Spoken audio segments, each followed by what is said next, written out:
waxa laale wixii halka ka dhacay ee dilalka ahaa sidaan hore u sheegay annaga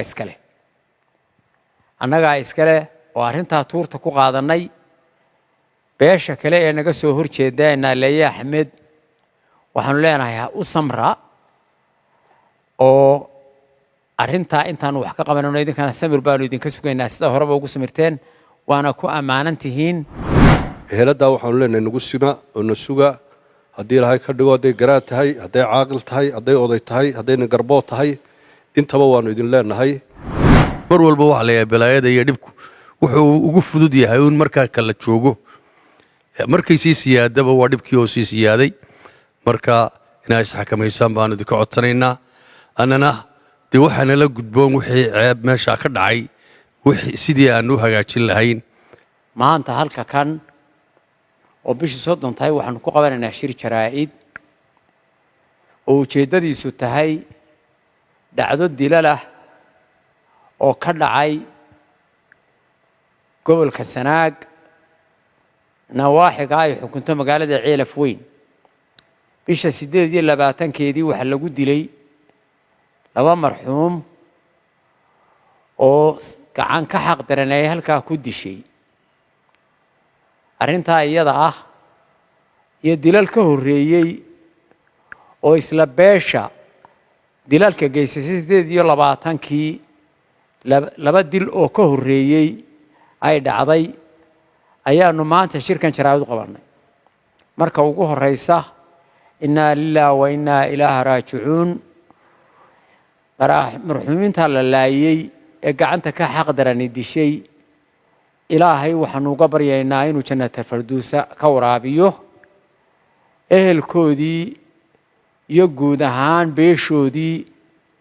inuu samir iyo iimaan saadiqa ka siiyo annagu waxaanu nahay beeshii gacanta lahayd ee dilalka geysatay oo soo noqnoqday aad iyo aad baanu uga xunahay dilalka halka ka dhacay ee istaba joog ah waxaanu leenahay waxaan baaraynaa dilalkaas waxay ahaayeen dilal fool xun oo halka aan looga baahnayn eeriyadaasoo muddo badan dadkaas iyagu nabadgelyo ku wada noolaayeen iyadoo ay meelo kale ka dhacayeen iyo gobollo kale dagaalku ka socday aan marnaba dagaal ka cusboonaan oo dagaal ka dhicin dadka dilka geystay waa dad khayral mas'uuliina oo aad aanu uga xunahay dilalkay geysteen waxaanu leenahay dilka foosha xun ee dhacay ilaahay waxaanu ka baryaynaa inaanu dib dambe mid inoo ku soo noqda aanu noqon ee uu noqdo kii inoo ku dambeeyay dadka ku nool iyo kuwa dilalka loo geystay dadkoodiina waxaanu leenahay tacsi dabadeed waxaanu idinka codsanaynaa inay isxakameysaan kuwii dilalka geystayna oo aanu annagu ay ka tirsan yihiin beeshayadana insha Allah bismillaahi kariim waa ku daba joognaa aad iyo aadna waa uga xunahay waxaanu leenahay isxakameeya ciidamada hal kala qaado eeriyadaas waxay hadul nabdoon sideedii ilaahay waxaan ka baryaynaa inuu soo celiyo waxa laale wixii halka ka dhacay ee dilalka ahaa sidaan hore u sheegay annaga iskale oo arrinta tuurta ku qaadanay beesha kale ee naga soo horjeedayna Leeya Axmed waxaanu leenahay u samra oo arrinta intaan wax ka qabanayno idinkana samir baanu idinka sugaynaa sida horeba ugu samirteen waana ku ammaanantihiin si loo garto waa 4 dil oo 3 jeer oo isku xiga dhacay geerida iyo dilka yimi ee foosha xun ee xaq darrada ah aad baan uga xunahay wax lagu talagalay ama tala ku yimi ama shir ku yimi ama ku talagal lahaayoo la yiri beela iska arkeen ma ahayn tala xumaala sameeyay waxaanu leenahay arrinka tala xumaalu sameeyay aad baan uga xunahay waa ka tacsiyadaynaynaa eheladii iyo reerkii iyo guud ahaan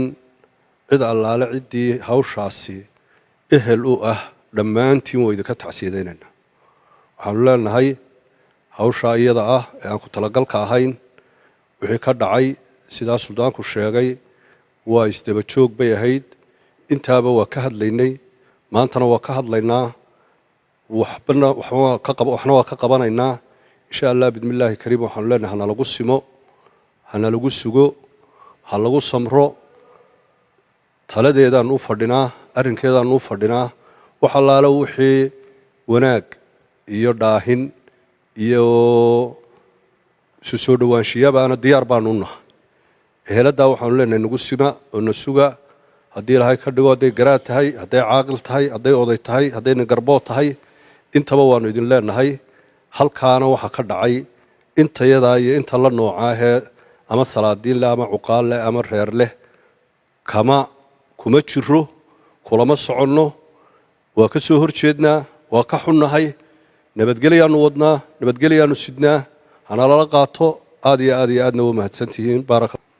waa sidaa ay u sheegeen salaadiinta iyo iga horraysay waxaanu isugu nimi halkan inaannu geerida xaqdarrada ah ee raggaasi ku dhintay labadaa marxuun ay ku dhinteen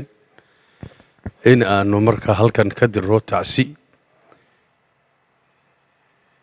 muujinno sida aanu uga xunnahay ballan qaadnana in aanu waxaa dhacay wixii lagu maydhi lahaa inaannu diyaaru nahay ee lagaga bogsan lahaa inaannu intaan soo gaadhsiinno waa ogtihiinoo dad ilaahay rumeeyey baynu nahay qadarku khayr iyo shar labadaba waa leeyahay qof walbana saacadda uu dhimanayo iyo waxa ilaahay ku sababayo waa wax hore loo qoray weeye marka waa ilaahay kaa masiibadaa raggaasi ay ku dhinteen ee tala xumaalaha ka timi waa wax ilaahay qadaray oo aynu rumaysannahay waxa inala gudbooni ee ay tahay meesha yaalla waxa weeye inaynu isaga tacsiyadayno wixii dhacayna wixii lagu daweyn lahaa ee lagu maydhi lahaa ceebtaa iyo mashkiladdaa lagu daweyn lahaana inaannu tuurta u ridanno ehelkii